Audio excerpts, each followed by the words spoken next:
जय गुरुदेव, जय महाकाली।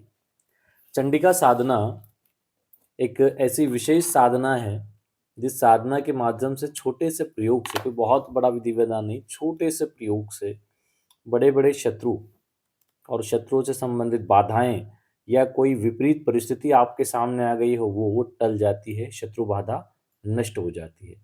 बड़े-बड़े शत्रु नष्ट हो जाते हैं इस प्रयोग से।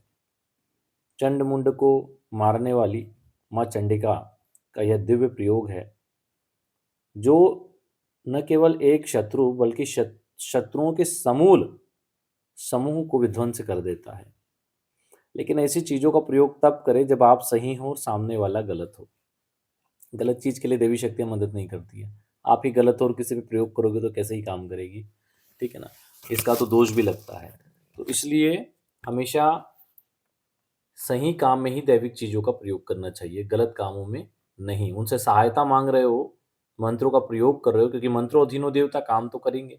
लेकिन अगर इसका प्रयोग गलत कर रहे हो तो उससे बड़ा नुकसान आपका वो कर देंगे अगले कुछ ही समय में, ठीक है ना? तो इसलिए उनसे गलत काम नहीं करवाना, सही काम के लिए कर रहे हो, करो, कोई दिक्कत नहीं, ज़रूर साथ देंगे और कार्य सिद्धि हो जाएगी। एक ही दिन में ये प्रयोग सिद्ध हो जाता है। किसी भी अमावस्या, होली, गुप्त नवरात्र या सफला एकादशी के दिन इस प्रयोग को आप कर सकते हैं।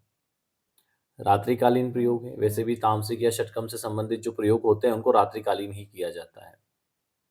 लाल वस्त्र आसन हो इसमें, पूर्वमुखी बैठें, लकड़ी का बाजोट हो, लाल कपड़ा उस पे भी बिछा दें, पहले अपना पवित्रीकरण और आचमन कर लें। एक लाल कपड़ा बिछाएं, उसके ऊपर अष्टदल कमल बनाएं, ठीक है ना? वो यंत्र के बीच में जो अष्टदल होता है, ठीक है, वो बना लें और उसके बीच में रिम रिम फट, HREEM, रिम रिम फट, 2 बार रिम रिम है और फट है, ये लिख दें। वो भी कुमकुम से ही बनाना है, कुमकुम से ही लिखना है। उसके ऊपर चंडिका यंत्र स्थापित करें, ठीक है, काली हकीक माला से इसमें मंत्र जप होता है। चंडिका यंत्र स्थापित करें और एक तेल का दीपक प्रज्वलित करें, ठीक सामने, ना इधर ना उधर, है ना? कपड़े पे रख सकते हैं, नीचे भी रख सकते हैं, किसी भी तेल का प्रयोग कर सकते हैं। गंभीर शत्रु बाधा में वैसे सरसों तेल का प्रयोग होता है, लेकिन तिल का तेल हर प्रकार से कारगर है, उसका भी आप प्रयोग कर सकते हैं। लेकिन गंभीर शत्रु बाधा है तो फिर आप सरसों तेल का प्रयोग कर लें। इसके बाद में आप जो यंत्र का पूजन कर दें, कुमकुम, अक्षत और लाल पुष्प, इन 3 चीज़ों से ही करें। इसके बाद पुनः एक बार आचमन करें। आचमन के लिए इस 3 अक्षरीय मंत्र का प्रयोग करें। श्रीम ह्रीम हुम मंत्र 3 बार बोलकर 3 बार आचमन कर लें, हाथ धो लें और उसके बाद में हाथ में जल लेके विनियोग करें। विनियोग भी दिया हुआ है आपको। विनियोग करने के बाद जल सामने छोड़ दें। उसके बाद हाथ जोड़कर भगवती का ध्यान करें।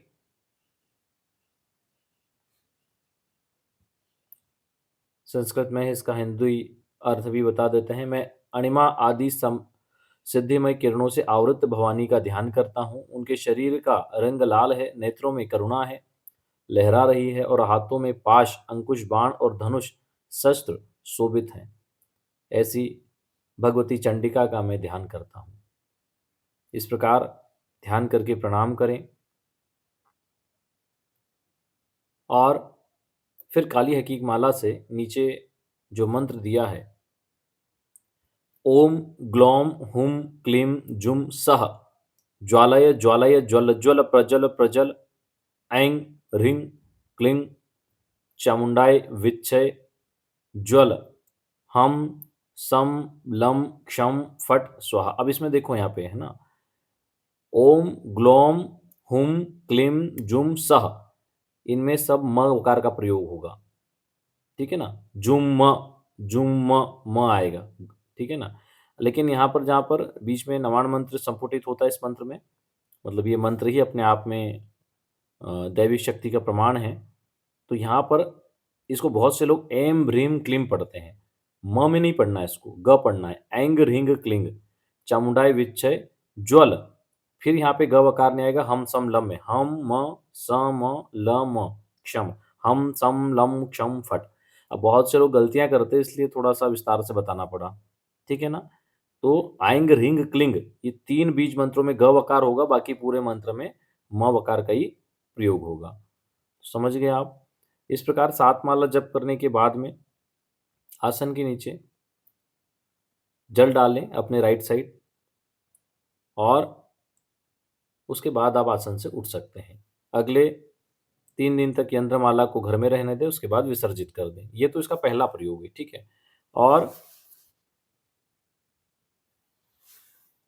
अगर शत्रु बाधा ज़्यादा है तो इस प्रयोग को 7 दिन इसी विधान से 11 दिन, 21 दिन या 41 दिन करने के बाद में सामग्री विसर्जित करें ताकि रिजल्ट जल्दी आ जाए। और भी बड़ी विपदा हो तो इसको कंटिन्यू रख लें। अब इसमें नियम क्या है? ब्रह्मचर्य का पालन, जमीन पे शयन, एक समय भोजन, बिना लहसुन प्याज, क्रोध केवल साधना के समय शत्रु पर होना चाहिए, मंत्र चलाते समय अन्य किसी पे क्रोध नहीं। बाकी समय आप शांत रहें, क्रोध ना करें, झूठ ना बोलें।